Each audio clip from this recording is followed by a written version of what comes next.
A storm rages over a quiet African village. Inside a small hut, two women labor in pain, one poor and frail, the other adorned in luxurious robes.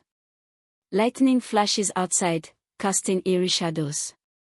My name is Ngozi, and that was the night I was born. It was unlike any other night. Thunder roared, rain poured, and the gods seemed restless. My mother, Neka, a humble woman with calloused hands, gave birth to me under the glow of a flickering lamp. At the same time, in a lavish hut nearby, another child was born to the wife of Chief Umidi, the wealthiest man in the region. A midwife carefully cradling the babies, glancing nervously between them, her face betrayed in dark intentions. Driven by envy or greed, made a decision that would change our lives forever. In the dead of night, she switched the babies, placing me in the arms of the rich woman and leaving the chief's child with Neka. Why? Maybe she thought she was playing God, or perhaps she just wanted to create chaos. As I grew older, I lived what many would call a dream. I had servants at my beck and call, the finest clothes, and the adoration of the villagers. But even with all this, I often felt out of place.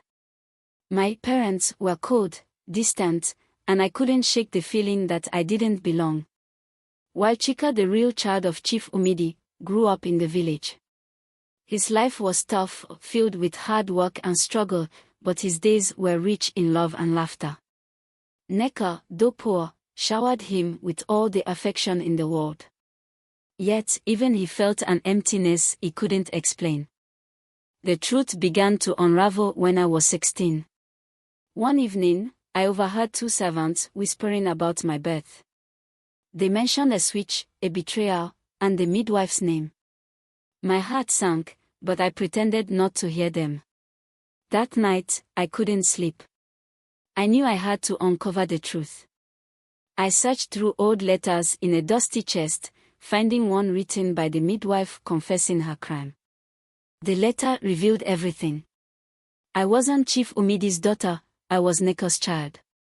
My entire life was a lie, built on a decision made in the dead of night. I broke into tears, clutching the letter as rain pounded against the window.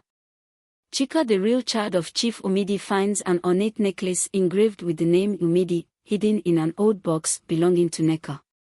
Chika, on the other hand, his life was simple. He never questioned his place in the world until he found that necklace. It was unlike anything they owned, polished gold, bearing a name he had only heard in passing, Umidi. When he showed it to my mother, her face turned pale. Neka sat Chika down, her hands trembling. Neka called him. "My son, there's something I've hidden from you. You are not my biological child. The midwife confessed on the night of your birth, but I couldn't bear to let you go." Chika was stunned.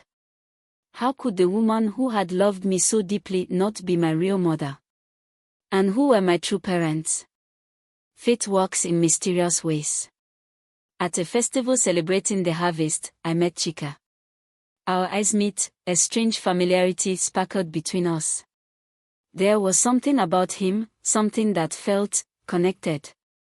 We both talked under a tree as the festival carried on in the background, sharing stories of our lives. We spoke for hours. As I continued talking about my life of luxury, I couldn't help but feel a pang of jealousy. But when I shared my story, she looked at me with wide eyes. I said, "Our stories align too perfectly to be a coincidence. Could it be true? Could this boy from the village be my real brother?" I and Chika arrived at Chief Umidi's mansion, demanding answers.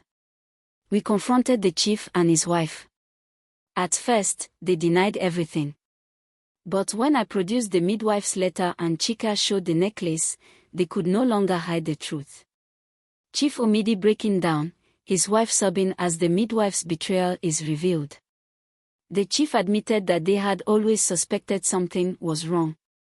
But by the time they realized, they were too afraid to face the shame. Neka arriving at the mansion, tears streaming down her face as she embraced me and Chika. The villagers gathered under the great Iroko tree, where the truth was revealed to everyone. The village elders called a meeting. The story of the switch shocked everyone, but instead of anger, there was forgiveness. Chief Omidi apologized to Neka, offering her a place of honor in his household. I and Chika, now siblings, standing together as the villagers' chair. Chika and myself decided to embrace our new lives while honoring the ones we had. We became a bridge between two worlds, proof that love and truth can heal even the deepest wounds. The mansion and village working together on a community project, led by myself and Chika. Our lives changed forever, but for the better. We used our unique experiences to bring the village and the wealthy closer together, ensuring no child would ever suffer as we did. This is a tale of faith, forgiveness, and the strength of family.